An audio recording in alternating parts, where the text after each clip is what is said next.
Vamos começar analisando Brasil 2-1 no Japão.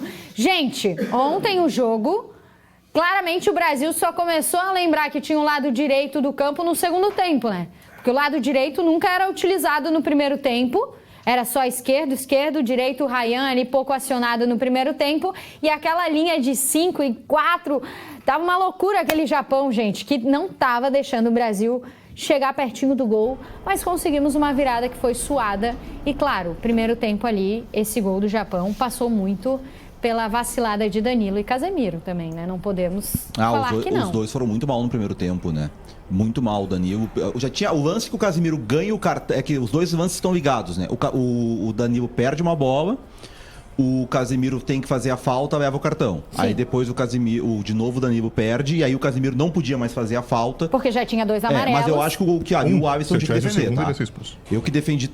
Sim, mas ele tomaria o segundo ali no jogo, mas sim, ele tem dois já, né? Não, é que o dois é que ele zerava, né, quando passava a fase de grupos. Mas o Casemiro, se ele faz a falta, ele é expulso. Não tinha que fazer falta. E ele já saiu atrasado, né? Já. E o posicionamento não do corpo chegar. todo, ele demorou a reagir. Aí quando ele foi no cara... Eu acho que o lance da primeira falta ele não precisava ter feito, tá? Porque o Marquinhos estava na jogada. Eu também achei que não precisava aquela falta ali.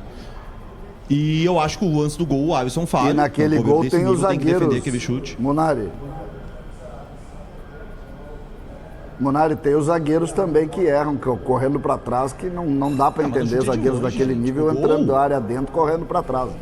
O gol? É que ele tem espaço, né? Ele carrega a bola muito. Olha onde eles estão, os zagueiros, e onde eles terminam o lance. Eles correram para trás, mas a distância que eles deixaram ali é para um goleiro do nível do Alisson defender. Essa aí não dá para tirar do Alisson, gente. O goleiro desse nível tem que defender aquela bola. Não tenho dúvida que eu acho que passa pelo Alisson também. Eu acho que passa pelo Alisson, mas os zagueiros não podem entrar a área dentro correndo para trás. Não existe. Mas eles têm feito isso todo o jogo. Eu acho que aí é que tá o ponto de alerta de novo. Porque o Brasil jogou melhor o jogo inteiro, tá? Desde o começo, o Brasil no início conseguiu empurrar o Japão para trás. E aí, um pouquinho antes do gol, foi que o Japão começou a conseguir sair. Só que para mim o pior momento do jogo é pós-gol.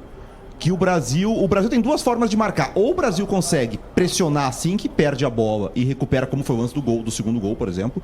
Ou quando não consegue roubar essa primeira bola, recua e não pressiona no meio de campo, no bloco médio, o Brasil não pressiona. O adversário, Marrocos tinha feito isso no primeiro jogo. A gente falou que o Felipe, acho que estava aqui, foi o Felipe que esteve aqui depois do Brasil e Escócia e disse, olha, contra a Escócia o Brasil deu espaço, 10 passos para um time que sabe jogar. E no primeiro tempo foi assustador que o Japão trocava passes. O Japão não precisava atacar, estava ganhando o jogo e trocava passes e não era pressionado. Isso é um problema ali na frente se pegar um adversário melhor. E dava para perceber também que quando o Brasil estava no ataque e fazia uma pressão ou ia para cima, eles se arriavam tudo assim, ó. Dava para tu roubar a bola do Japão, dava para tu pegar a bola, mas não estava conseguindo fazer o jogo acontecer, né? E no segundo tempo entra o treinador, né? Aí é a diferença de ter esse treinador. Porque a ideia do Vini por dentro não funcionou no primeiro tempo, a forma como o Japão defensivamente no primeiro tempo deu uma aula de marcação. Negou completamente os espaços, tirou totalmente os espaços. E aí no segundo tempo ele coloca o Endrick, tira o Paquetá. O Endrick entra como centroavante por dentro. Ele traz o Matheus Cunha, que antes era o quarto meio-campista, passa a ser um terceiro, mas recuando bastante. E ele abre o Vini na ponta. E a partir do momento que o Vini começa a jogar aberto, que o Vini entra no jogo, o lance e ele tinha a bola aérea como uma jogada, né? Por isso que ele não tirou o Casemiro, porque o Casemiro é muito bom nisso. O Casemiro tem uma estatística que é de gols de volante na Premier League, assim, que é absurda de gols de cabeça.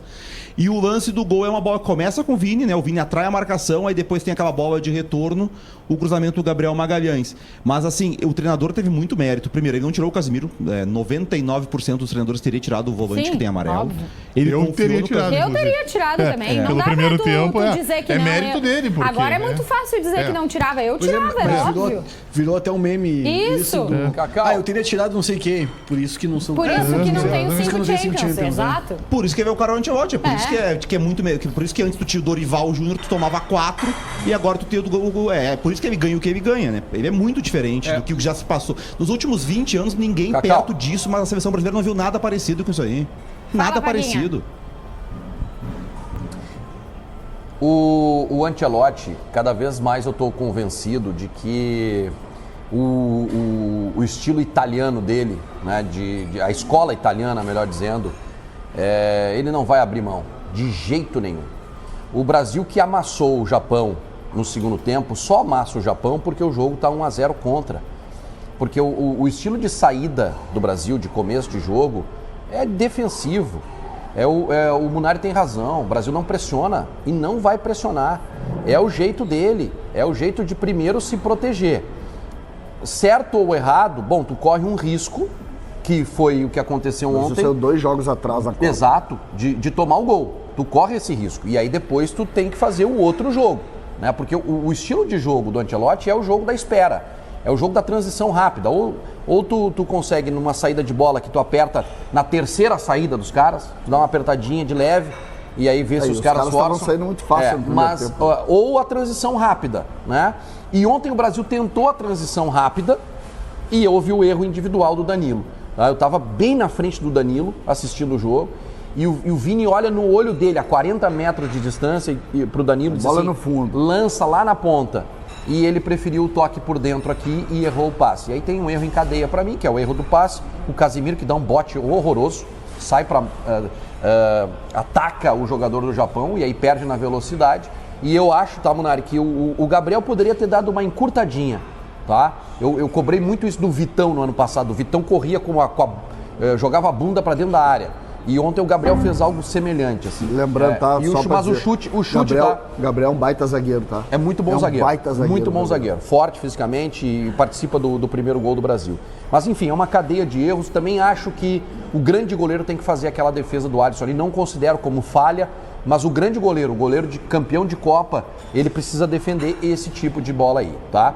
E aí, a partir do segundo tempo, aí sim, aí tem a mão do treinador que também sabe o que fazer na adversidade. E tem calma, tem controle da situação e sabe muito bem administrar as peças que ele tem. O Brasil amassou o Japão no segundo tempo. Foi um grande jogo do Brasil no segundo tempo contra um Japão muito bem organizado, que marcou muito no primeiro tempo e que estava conseguindo marcar, mas aí quando ele abriu os caras, quando ele abre o Ryan de um lado, o Vini Júnior de outro, coloca por dentro os volantes, o Martinelli, joga o Casemiro para dentro da área, o Brasil massacra o Japão, poderia ter feito no mínimo 4 gols no jogo. Tem 2 bolas que não entram assim, que é aquela impressionante, o chute do Vini, grande jogada do Vini no jogo, que ele dá uma caneta no primeiro, entra na área, corta o cara, bate de lado, de pé assim, o goleiro faz uma grande defesa. E ainda aquela bola do Casemiro que o Douglas Santos joga para a área, ele cabeceia e a bola não entra. Então aquela o Brasil bola fez um grande jogo no segundo tempo e passou trabalho, mas passou com muita justiça, na minha opinião. E aí eu tenho uma pergunta para vocês aqui. Quem foi eleito o melhor da partida foi Casemiro. Na minha humilde opinião, eu escolheria Bruno Guimarães. Não sei vocês, mas a minha opinião... Eu também, Cacau. Casemiro fez um baita segundo tempo. A baita redenção, no caso. Um baita segundo tempo, mas não um baita primeiro tempo. É claro que ele passou ali pelos gols e tal, mas ele passou também pelo gol do Japão. Eu daria para Bruno Guimarães. Eu fiquei na dúvida se ali não pegou também, porque o gol do Martinelli não sai aos 50 e todos. E eu fiquei pensando, será que já não estava definido ali? E aí não tinha como dar o melhor jogador ontem. Pode falar. Para mim, o melhor jogador, o jogador que faz a diferença, e eu digo que faz a diferença da estratégia do adversário, foi o Vini Júnior. Porque o Vini Júnior é o cara que, em determinado... primeiro tempo todo foi para marcar o Vini Júnior. E ele realmente tem muita dificuldade no espaço curto. Então ele precisa de espaço para jogar. O que acontece? O adversário tem alguma coisa falando aqui atrás. Informação de Grêmio, só para te avisar. Mas coisa boa? Não, vamos buscar mais detalhes. O Vini Júnior no segundo tempo, quando ele abre, ele complica a defesa do adversário de uma maneira. É verdade que ele tem uma grande jogada que foi quando foi a única que ele teve espaço. Que ele teve espaço à frente para correr e jogar com toda aquela característica de velocidade que ele tem. Agora, ele preocupou todo o tempo e isso fez com que a defesa do Japão no segundo tempo, ele mais aberto, não conseguisse ter a mesma eficiência do primeiro tempo. E acho que passa muito pelo Vini Júnior essa diferença do Brasil. É uma boa leitura, mas assim, como participação, efetividade, como um jogador que marcou, se doou e criou também, eu fico com o Bruno Guimarães. que é o jogador que tem mais assistências. E que dá assistência do último lance. O jogador que tem mais assistências na Copa até agora, são 4 assistências, uma por jogo. Tá voando o Bruno Guimarães, tá voando mesmo.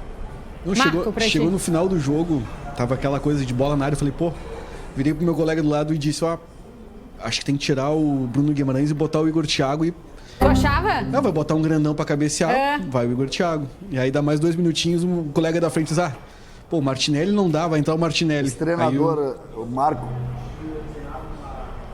Marco, esse treinador é tão bom, Marco, tão bom, que ele, em determinado momento do primeiro tempo, quando ele empatou o jogo, ele leu até como ele faria